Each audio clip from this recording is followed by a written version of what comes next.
구약성경 다바크. 역사서 5번째 책 사무엘하를 살펴봅니다. 사무엘하의 키워드는 다윗의 통치와 다윗 언약이라고 볼 수 있습니다. 다윗은 분열을 넘어 하나의 왕국, 온 이스라엘의 왕이 됩니다. 사무엘하 5장 2절에 내가 내 백성 이스라엘의 목자가 되며 라는 표현이 기록되어 있습니다. 이것은 통치자를 목자에 비유한 최초의 표현입니다. 이스라엘의 이상적 통치자, 모델로서 목자가 언급된 것입니다. 왕의 위치가 고대 근동의 왕과 근본적으로 다른 점이 이 점입니다. 하나님이 세우시는 왕은 하나님의 백성을 힘의 논리가 아닌 사랑과 섬김과 돌봄으로 통치해야 한다는 사실입니다. 왕에게 맡겨주신 백성은 왕의 사유물이 아닌 주님의 백성들입니다. 그러므로 이스라엘에서 왕은 백성을 지키고 보살피고 인도한다는 의미에서 목자와 같은 왕입니다. 왕은 백성들을 공의와 정의로 다스려 백성들의 삶에 샬롬을 가져와야 합니다. 이 때문에 왕은 백성들에게 햇살과 햇빛과 단비와 같은 존재여야 합니다. 이것은 다만 왕이 율법에 따라 백성들을 다스릴 때 그러하다는 사실입니다. 사무엘하에 나타나는 중심어구가 있는데 사무엘하 5장 3절과 7장 18절에 기록된 여호와 앞에라는 말씀입니다. 대리통치자 다윗이 여호와 앞이라고 하는 신전 의식을 가지고 살았음을 의미하는 것입니다. 백성을 다스리는 통치자 이전에 자기 자신을 하나님이 부리시는 종으로서 인식하고 있다는 사실입니다. 구속사적 관점에서 볼 때 다윗이 이스라엘의 왕이 되었다는 것은 하나님 나라가 그 정점에 도달했다는 의미와 같습니다. 하나님 나라의 백성과 헌법과 영토가 구비되었습니다. 그리고 마지막 퍼즐인 하나님 마음에 합한 왕 다윗이 구비되었습니다. 열방을 구원하는 제사장 나라로서 완벽한 형태를 비로소 갖추게 된 것입니다. 다윗이 온 이스라엘의 왕이 된 후에 행한 최초의 행동은 군사적으로 난공불락의 요새인 예루살렘을 정복하고 그곳에 하나님 나라 왕의 보좌인 언약궤를 모시기로 결정한 것입니다. 다윗이 왕이 된 후 법궤를 옮겨오는 사건은 이 나라가 다윗의 나라가 아닌 하나님의 나라라는 천명입니다. 언약궤는 하나님 나라의 보좌요 통치를 상징합니다. 따라서 법궤가 안치된 예루살렘은 야훼 신앙의 중심지요, 군사적 요새요, 정치적 중립지대로서 여호와 하나님의 왕도 하나님의 도성이 됩니다. 다윗이 언약궤를 예루살렘에 모셔온 후 다윗은 하나님의 집, 성전을 건축하기를 소망합니다. 성전 건축을 열망한 것은 하나님의 통치와 임재를 열망하는 것을 의미합니다. 다윗은 사무엘상 7장 1절, 2절 말씀에서 이렇게 고백합니다. 여호와께서 주위의 모든 원수를 무찌르시고 왕으로 궁에 평안히 살게 하신 때에 왕이 선지자 나단에게 이르되 보라 나는 백향목 궁에 살거든 하나님의 궤는 휘장 가운데 있도다. 백향목 궁에 사는 다윗은 하나님의 궤를 모실 성전을 지어드리고 싶었던 것입니다. 그러나 하나님은 성전을 지어드리고 싶은 다윗의 계획을 불허하십니다.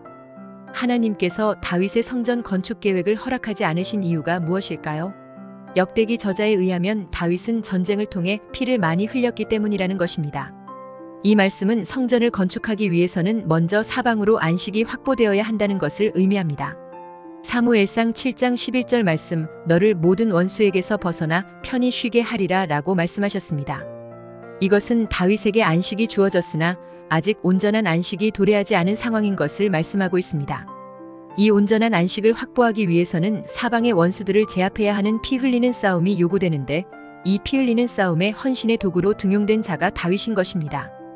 다윗의 피 흘리는 싸움을 통해 사방의 모든 원수들이 제압되고 이렇게 안식이 확보된 상태에서 다윗의 아들 솔로몬에 의해 하나님의 임재를 상징하는 성전이 건축된다는 사실입니다. 다윗의 사명은 피 흘림 즉 희생과 헌신을 통해 안식을 확보하는 것이고 솔로몬의 사명은 확보된 안식의 토대 위에 성전을 건축하는 것입니다. 다윗의 성전을 통해 솔로몬 성전 건축이 이루어진 것입니다. 여기서 중요한 것은 성전을 건축하고자 하는 다윗의 계획보다 다윗을 향한 더 큰 하나님의 계획이 나단 선지자를 통해 주어진다는 사실입니다. 여호와 하나님의 다윗 왕조 세우기 프로젝트가 주어지고 있다는 사실입니다. 하나님께서는 성전을 지어드리고 싶다고 하는 다윗에게 다윗 언약을 체결해 주시는데 골자는 다음과 같습니다. 첫째, 10절 말씀 하나님은 이스라엘에게 영원히 안전하게 거할 집을 주실 것이라는 약속입니다. 둘째 12절 말씀 하나님은 성전을 건축할 다윗의 아들을 일으키실 것이라는 약속입니다. 여기서 성전을 건축할 다윗의 아들은 솔로몬이지만 궁극적으로는 예수 그리스도를 의미하는 것입니다. 왜냐하면 예수님은 하나님께서 머무시는 참된 성전이 되시기 때문입니다. 셋째 13절 말씀 하나님은 다윗 왕가의 영원한 보좌, 즉 다윗 왕조를 영원히 견고하게 하실 것이라는 약속입니다. 넷째 14절 말씀 하나님은 다윗의 후손들과 부자관계 즉 아버지와 아들의 관계를 맺으실 것이라는 약속입니다. 이것은 다윗을 아들로 입양해 주시겠다는 선언입니다. 다윗 언약의 핵심은 하나님의 은총을 다윗 왕가에 두시겠다는 약속입니다. 다섯째 15절 말씀 하나님의 은총이 사울과는 달리 다윗의 왕가를 떠나지 않을 것이라는 약속입니다. 다윗의 가문이 불순종으로 징계를 받을 수 있지만 하나님의 은총은 철회하지 않겠다는 선언입니다. 하나님께서는 다윗의 성전 건축을 불허하셨고 오히려 하나님은 다윗으로 하여금 여호와 앞에 들어가 앉아 이렇게 기도하게 하셨습니다. 사무엘하 7장 27절 말씀에서 하나님을 향하여 만군의 여호와 이스라엘의 하나님이여 라고 고백하게 하셨습니다. 진정한 왕은 하나님이심을 다윗 스스로 고백하게 하신 것입니다. 이처럼 다윗 언약은 구속사의 완성을 위하여 주시는 최종 언약인 새 언약의 발판이 됩니다. 다윗 언약 체결 후 다윗은 하나님의 대리 통치자로서 하나님의 통치를 구현합니다. 사무엘하 8장 15절 다윗이 온 이스라엘을 다스려 다윗이 모든 백성에게 정의와 공의를 행할세. 다윗은 절대적 권력을 가졌지만 약자를 해치지 않는 왕이었습니다. 고대 근동의 왕들은 약자의 피를 빨아먹는 포식자로 백성들 위에 군림했지만 하나님께서 세우시는 왕은 포식자가 아닌 자신의 것으로 백성을 섬기는 왕입니다. 마치 만왕의 왕 되시는 예수 그리스도께서 죽어 마땅한 죄인들을 구원하기 위하여 자신의 피를 쏟아 부어주신 것처럼 말입니다. 불행하게도 사무엘하 11장의 다윗과 밧세바 사건은 대리 통치권의 변질을 보여주는 사건입니다. 11장 1절은 이렇게 시작합니다. 그 해가 돌아와 왕들이 출전할 때가 되매. 여기 출전할 때라는 말씀은 왕의 직무를 나타낼 때 사용되는데 다윗이 전장에 나가지 않고 왕궁에 남아 있었다가 충신인 우리야 장군의 아내 밧세바를 강탈하는 사단이 벌어진 것입니다.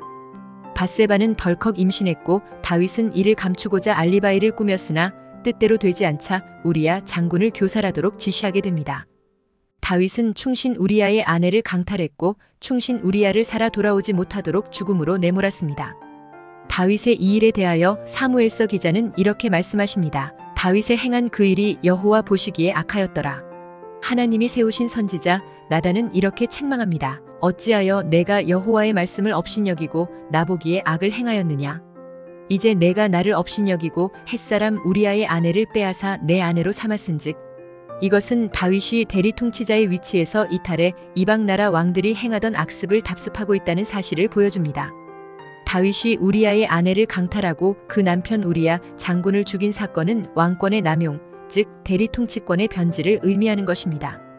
다윗에게 주의 백성을 맡겨주셨는데 내 백성이냥 간음하여 빼앗고 폭력을 행사하여 칼로 죽인 것입니다. 대리 통치권의 악용이요, 남용입니다. 나단 선지자는 비유의 말씀을 통해 다윗의 범죄를 폭로했고 다윗은 자신의 은밀한 죄악을 깨닫고 내가 여호와께 죄를 범하였노라 라고 고백하게 됩니다. 다윗은 자신의 죄를 은폐하지 않고 회개에 민첩하게 행동했습니다. 다윗은 그 어떤 변명도 하지 않았고 곧바로 자신의 그릇된 행위를 인정하고 자신의 죄를 고백했습니다. 시편 51편이 밧세바 사건을 배경으로 하는 다윗의 회개 기도입니다. 다윗의 회개는 가장 짧은 회개이면서 동시에 가장 강력한 회개였습니다. 다윗에게 가장 두려웠던 것은 왕권을 거두어 가시는 것보다 성령을 거두어 가시는 것이었습니다. 다윗에게 왕권보다 더 중요한 것은 주님의 은총이었습니다. 왕권을 거둬가도 좋사오니 주의 은총만큼은 거두어가지 말라는 기도입니다. 다윗이 가장 용감했을 때는 골리앗 앞에 섰을 때가 아니라 나단 선지자 앞에서 잘못을 인정하고 무릎 꿇고 회개했을 때였습니다. 이런 모습이 다윗이 하나님 마음에 합한 왕이 될 수 있었던 이유인 것입니다. 사무엘하 24장에 기록된 다윗의 인구조사가 심각한 죄가 되는 것은 다윗 왕권이 또다시 전제 정권으로 변질되어 가는 것을 의미하기 때문입니다. 인구조사는 두 가지 목적에서 시행되었는데 첫째가 징병이고 둘째가 징세입니다. 전제 정권의 기본 수입원이 징병과 징세입니다. 인구조사 결과 칼을 빼서 다룰 수 있는 병사가 무려 130만 명으로 집계가 되었습니다. 다윗의 인구조사는 전제 정권의 확립을 위한 계수였던 것입니다. 인구조사가 큰 죄가 되는 것은 주의 백성들은 하나님과 직접 언약을 체결한 백성으로 왕의 사유물이 될 수 없기 때문입니다. 하나님의 대리자인 왕은 하나님께서 허락한 전쟁만 나갈 수 있으며 백성 또한 하나님께서 허락한 전쟁에만 동원될 수 있기 때문입니다. 다윗은 하나님께 묻지 않고 독단적으로 인구조사를 행한 후 그의 마음에 자책합니다. 여호와여, 이제 간구하옵나니 종의 죄를 사하여 주옵소서. 주의 손으로 나와 내 아버지의 집을 치소서 하니라. 다윗이 최종적으로 확인한 것은 이스라엘의 왕은 하나님이시지 내가 왕이 아니라는 사실입니다. 다윗은 왕권 주장을 포기하고 빈손으로 하나님의 자비를 구하는 한나와 같은 자리로 내려가게 됩니다. 이와 같이 내 인생의 주인이 하나님이시라는 사실을 알 때는 승리하고 하나님께서 기뻐하시는 삶을 살아가지만 내 인생의 주인이 하나님이시라는 사실을 잊었을 때는 실패하고 변질된 삶을 살게 될 수밖에 없다는 사실입니다.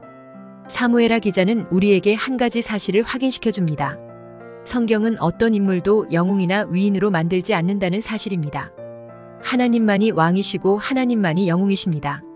왕인 다윗이 하나님을 향하여 이렇게 고백합니다. 왕이신 나의 하나님, 내가 주를 높이고 영원히 주의 이름을 송축하리이다. 내가 왕이 아니고 하나님만이 진정한 왕이시라는 고백입니다. 내 인생의 주인은 내가 아니라 나와 함께 하시는 하나님이십니다. 감사합니다.